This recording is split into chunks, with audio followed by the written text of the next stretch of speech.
Alright guys, here today's top stories and out in the world segment. Number 1, a little while back, the president said that he's talked to Cheluget'S about the issue of the land. He's going to purchase that land and hand it over to the people. Now, Cheluget'S died in 2017. The Sun caught wind of this pedestrian declaration that the president has made, and he came out to say, look, we don't even have an administrator over the inheritance of this family. Who is this that the president is paying to purchase the land? It makes no sense, and so he's going to court to stop the process. Here he is articulating his point of view. Naitwa Moses Cheluget'S, mkaaji wa Narok South, Sego, Mlungu. Rais alipokuja Tuesday, alipita akaongelesha watu, akasema ameongea na baba mwenye alikufa miaka 7 iliyopita. Na babangu amekufa. Tena mambo mengine yenye ameingilia ni ameongea na wameongea na family watu wachache, nusu ya familia, na kuna familia wengine wachapata hiyo report. Na tujui wanafanya negotiation na nani kwa hii familia. So, kitu ninasema inaenda kotini kutua ukweli mahali iko. So, mahali rais atalipa pesa, nani atalipia nani kwa familia. Ninashangaa kwa sababu mambo ya succession ya hii shamba ya mzee bado iko njiani, it is in process. And we are waiting to see who should be the administrator of this land. Na ni nani rais anamuongelesha na hakuna administrator atamaliza mambo ya succession wa shamba yetu ya Sogo. Na tunataka rais aelewe ya kwamba kuna watu wengi na tumeenda kotini kwa mambo ya succession, tuone ni nani atasimamia, atakuwa signatory na atasimamia mpaka tukao shamba tukiwa watu wote pamoja. Ninaona ni uongo because sisi kama familia hatutapata ripoti yote, hatujui ni nani anaongea na rais. Hatujui. Na watu tu waendelee kuishi kwa shamba mpaka tumalizane na hii story. Rais atakapolipa ama serikali atakapolipa familia yetu, tutakuwa tumemalizana na mambo ya succession, ndio tuendelee mbele.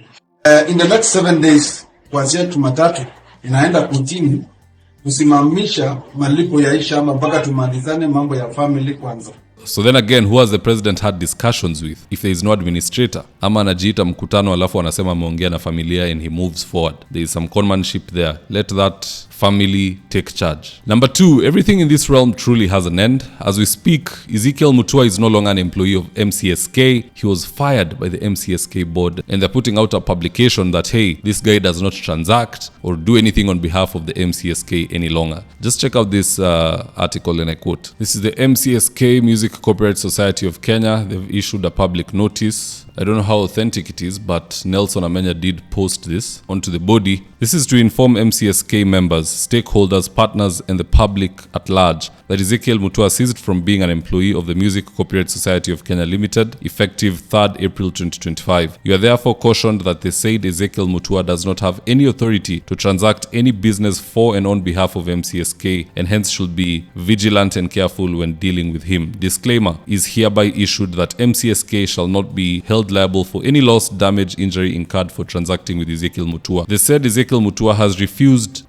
or declined to surrender back the following company property in his possession after his dismissal from employment with MCSK. Number 1, motor vehicle Prado labeled yada, and all official MCSK social media accounts. Kwa hivyo jamaa amehama na social media na kila kitu. Scorched earth policy, I guess. I don't know why. I also saw the same thing with UDA and Malala. UDA was claiming that Malala amekataa kurudisha Prado alikuwa anazunguka nayo and so on. Anyway, long story short, moral of the story, nothing lasts forever unless you are Atuoli. Huyu jamaa amekaa kotu for too long. He should be the one being removed, hata acha Ezekiel Mutua. Third and final story of the day, at a time when courts are doing a good job, Justice Lawrence has decided that yeye ataendelea kulala kwa class. Allow me to read you this tweet just to put things into context, and I quote. High Court Judge Lawrence Mugambi declines to refer all government disappearance killings cases to ICC, says Kenya is not a failed state. That statement in and of itself confirms that Kenya is a failed state. Ask yourself, kwa nini mbunge akiuliwa, the culprit is found and arraigned in court in less than 72 hours. Wananchi wakiuliwa and the BBC does a documentary exposing the killers, the filmmakers who helped unearth the killers are nabbed by police and taken to court. Lack of priorities. This is exactly why we need external judicial services. Watu waende Hague. Kama hapa tusaidiki, watu waende Hague. I think that's a fair assertion if you ask me. But at the end of the day, to each his own. Do drop me your comments in the comment section section below and I'll do my best to read them and to give you a response. And in the event you're here for the first time, please go on and hit the subscribe button. And if you're watching for a different platform, just head on over to YouTube, search for David Wafula, hit the subscribe button. You're going to be getting a ton of content of this nature. If politics is something you're passionate about, this is definitely the one channel that you really need to subscribe to. Alright guys, adios.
Thank you for choosing David Wafula as your primary news platform.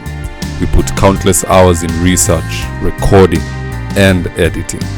By showing up each and every day to watch our videos, you encourage us to generate more videos for the viewers.